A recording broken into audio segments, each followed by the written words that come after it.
I hope you enjoyed this video. If you want to support the channel, please go check out the link in the description for some awesome TGS merch.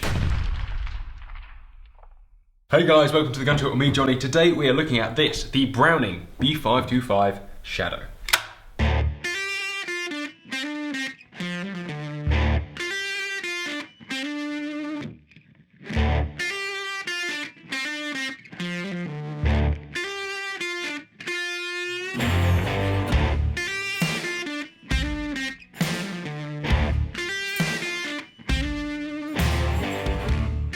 Alright, let's mix things up. We're going to start at the front for a change. It comes with 4 Invector chokes. It comes 2 fit in and 2 out.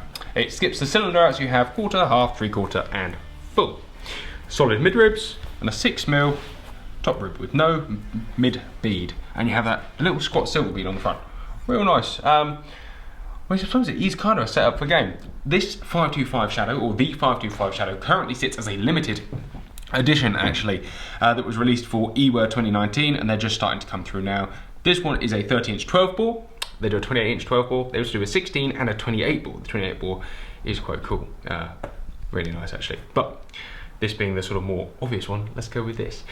Being the 30-inch, it weighs in at 7 pounds 10.5 ounces. The 28-inch will weigh less, the 16 bore less, and the 28 bore significantly less again. Blued barrels. What Browning call their tulip forend with black iron. Really nice, really smart actually. This whole thing is essentially just a 525 internally, so we're not going to talk too much about the mechanics of the handling because it balances like a 525, handles like a 525, and internally is a 525. You'll notice certainly from the forend, that it has the hand checkering that Brownings are known for, but it is also a higher grade of wood. So, wood-wise, they call it American 5.6, but it's a grade 3. It's the same as the 75 S3, and in fact this is kind of just a diet 75 S3, but for less money, and on a 525 frame. The action is where we see the big difference here. It is blacked. Black action is quite nice. They were big back in the day, and they're sort of coming back around now, and they're introducing them in this being a lower priced model than their current black actions, which are all, you know, Pro Sport 75 S3s. And this is, I believe, just shy of 1,800 quid. Give or take, as of this year. Who knows what will happen in a little while's time.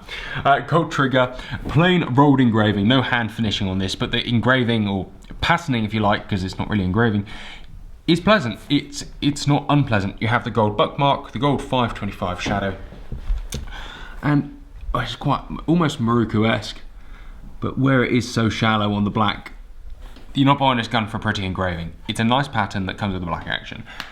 And you know, again, for 1,780 quid or whatever it is, you cannot expect hand finished or hand cut engraving. That would be really nice if the world was that reasonably priced on a Browning, at least.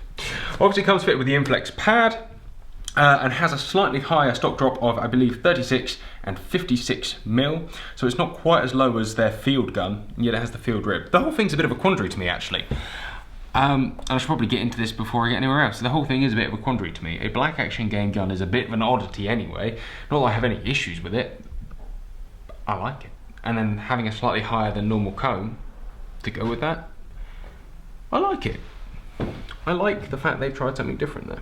And I can see it selling. It's almost a shame they didn't put the wider rib on or offer it in a sporting version, because this is a sporting gun, would perhaps been a little bit popular for those that didn't want to spend into a 75 S3, or who just wanted that satisfying 525 clunk. And there is something really nice about the 525 action that you just can't get away with. Same on the Maruks, is that it's a satisfying mechanical clunk. And that might not be classed as refined, but it doesn't matter because the wood is a standard oil finish. It comes with a standard Inflex pad. It comes as auto safety as standard, although you can obviously have that removed. It comes with a gun lock, a choke key, some chokes in a box, and that is the 525 Shadow. Inherently, you buy this gun because it looks different. There is nothing that unique about it apart from its looks that make it super special. Apart from that, it's a 525, which obviously lends itself to being special anyway. And that's kind of where I'm at. If you want something that looks different, buy one of these.